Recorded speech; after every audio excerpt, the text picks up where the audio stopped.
Han cometido ya tantos errores, espero que las otras islas tengan más cuidado, claro. Y yo creo que, o sea, creo que están un poquito mejor, pero también van más o menos por el mismo camino, salvo las que no han, Lanzarote, que no han podido porque había toda una cuestión Sí, al histórica. principio, pero ya empiezan a aflojar también. Sí, ¿no? Bueno, Hablar contigo de teatro, de artes marciales, ¿de qué? ¿De qué quieres hablar? de Porque cualquier cosa. eres un maestro en todas las disciplinas. Vamos a ver, teatro. Teatro. Y además quiero una propuesta, o sea, algo que podamos hacer. Digo, yo hace tiempo que quiero, lo digo públicamente, quiero dar clases de teatro, he dado durante un tiempo con los chicos, ¿no? Pero después la gente no viene, no se esfuerza. Y el primer escollo es este. Ese es otro Vamos problema, a hacer este papel. Ese es otro problema para analizar. Lo que la gente no cumple, no viene, se aburren rápido, no tienen constancia, eso es otro problema. Cuando le he dado dos líneas para estudiarse a cada uno, y no creo que sea de mala voluntad, sino simplemente, ni siquiera es del miedo escénico clásico, ¿no? Sino se sienten tan observados, pero es que ni vuelven. O sea, una cosa terrible. No, perdona, que yo... Sí, ¿Qué hacemos con el teatro? Yo sé las dificultades.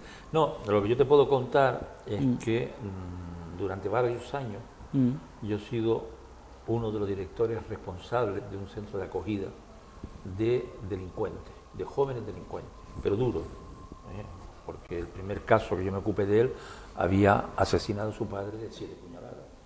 Ajá. El segundo caso... Como para dormir con él.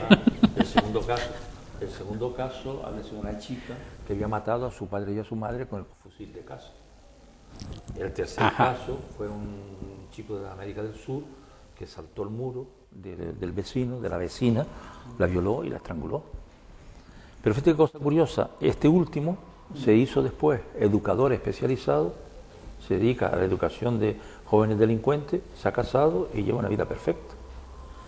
La chica que había matado a su padre y a su madre, que tú hiciste ahora un comentario como para dormir en su casa, pues esa chica yo la llevaba siempre en la moto, cuando la sacaba.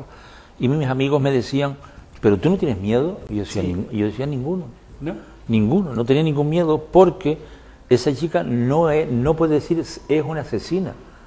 Es alguien que mató a su padre y a su madre en una situación de conflicto que hay que analizarla y hay que verla, y que yo no soy ni su padre ni su madre. Podría tener una reacción contra mí si yo me comportara como su padre y su madre. Con una figura parental claro. En una acción Ya, pues totalmente... esa chica, después de su historia, también se terminó bien, terminó y cumplió la pena que tenía que cumplir y ahora trabaja normalmente. Y el primero, que mató a su padre, era un padre alcohólico como consecuencia. Tú sabes que los que se pelearon al lado de los franceses contra los argelinos le llamaban los arquí. Al perder la guerra, o sea, al Argelia ganar su independencia, los arquí se fueron a Francia.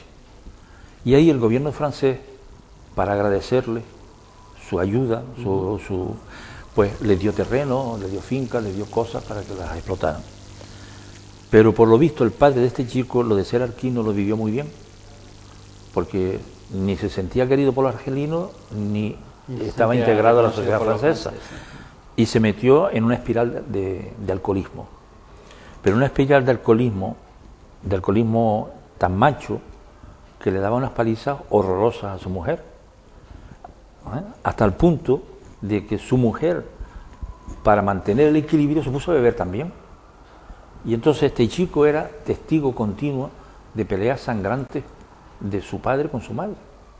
Y una noche que venía de una fiesta, o sea, de bailar, una fiesta nocturna, el chico, estoy hablando del chico, al entrar lo primero que vio fue sangre en las paredes.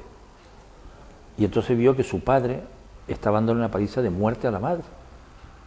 Y dice, y no me acuerdo de más, me acuerdo de ver a mi padre de rodillas delante de mí diciéndome, me has matado. ¿No? O sea, que saqué una ira. Y a mí él, cuando me hablaba, me decía, mira, yo a mi padre, yo no maté a mi padre, Dice, ¿cómo que tú no mataste a tu padre? Le diste 7 puñaladas a tu padre. Dice, no, pero yo, la verdad es que yo quien maté no fue a mi padre, porque al que yo maté no era mi padre. Claro. Era un monstruo que estaba triturando a mi madre. Dice, porque yo cuando pienso en mi padre, yo pienso en mi padre, el que me llevaba a la pesca, y me iba a pescar con él. ¿Sabes? Lo que quiere decir que hay siempre un fondo limpio en todas esas situaciones duras, ¿no? Entonces con ellos, por venir a lo del teatro, que me estoy yendo por la... de gente que básicamente que puede haber cometido un hecho terrible, pero es efecto de toda una suma de circunstancias y que básicamente no, es decir, no están psicóticos, o sea, no son psicóticos, no. Han cometido un delito terrible que por la propia repugnancia... Sí, que habría que saber por qué, cómo llegó ahí. Hay que llegar un poquito. Porque fíjate tú que el día del juicio el juez dijo, no voy a ponerme del lado del asesinato, es un delito. Pero si yo hubiese vivido la situación de este muchacho, yo me pregunto qué es lo que yo hubiese hecho. Se lo dijo el juez. Inteligente. Pero a lo que veníamos, que me voy por las ramas, es al teatro. Por las ramas están las frutas. Sí. No tengas ningún problema. Bueno, pues entonces todo lo que habíamos hablado del teatro y en este centro de acogida lo que hicimos fue una compañía de teatro, de expresión libre, con los chicos que estaban dentro. Y con estos chicos habíamos viajado por toda Europa, estuvimos incluso en Rusia. Entonces el hecho de encontrarse en otros sistemas sociales, el hecho de descubrir que la vida no es la tragedia que ellos estaban viviendo solamente, sino que había otras cosas, le ayudaba a través del teatro a mejorarse, y ya era terapéutico y a introducirse en la vida, vamos a llamarle, en la vida normal.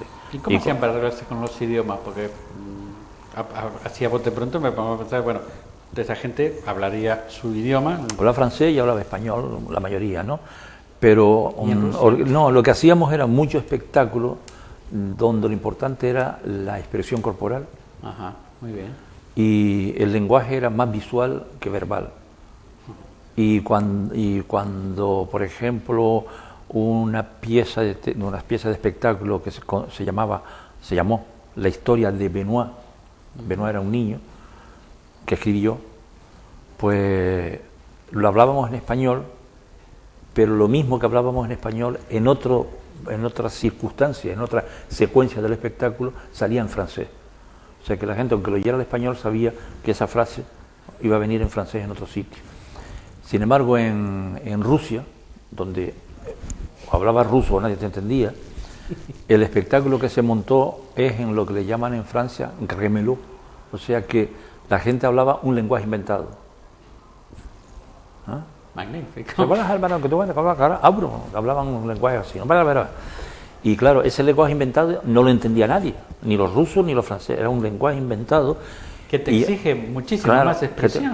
Es tremendo. Y entonces todo pasaba a través de la expresión, la escena, el decorado, las imágenes. Y el rostro, la expresión del rostro, y las así, manos, el movimiento, todo. La actitud. Y así es como nos defendíamos. Tenemos que hacerlo aquí, ¿eh? Sí, claro. Pasa que hay que hacerlo aquí en periodos donde yo puedo venir, porque claro, yo ahora me voy otra vez a Francia en mayo y estaré allí hasta septiembre, donde vuelvo para hacer una exposición, voy a sacar 2 libros nuevos y bueno, hay toda una serie de proyectos. Pero sí, para cuando vuelva, vuelvo a entrar, cuadros nuevos, teatro nuevo. Ya, pero lo que te quiero decir es que cuando vuelva, lo que haremos es ponernos en contacto y ver si con gente del vecindario podemos hacer una primera experiencia de montar algo. Todavía hay gente de teatro que he descubierto aquí en Las Palmas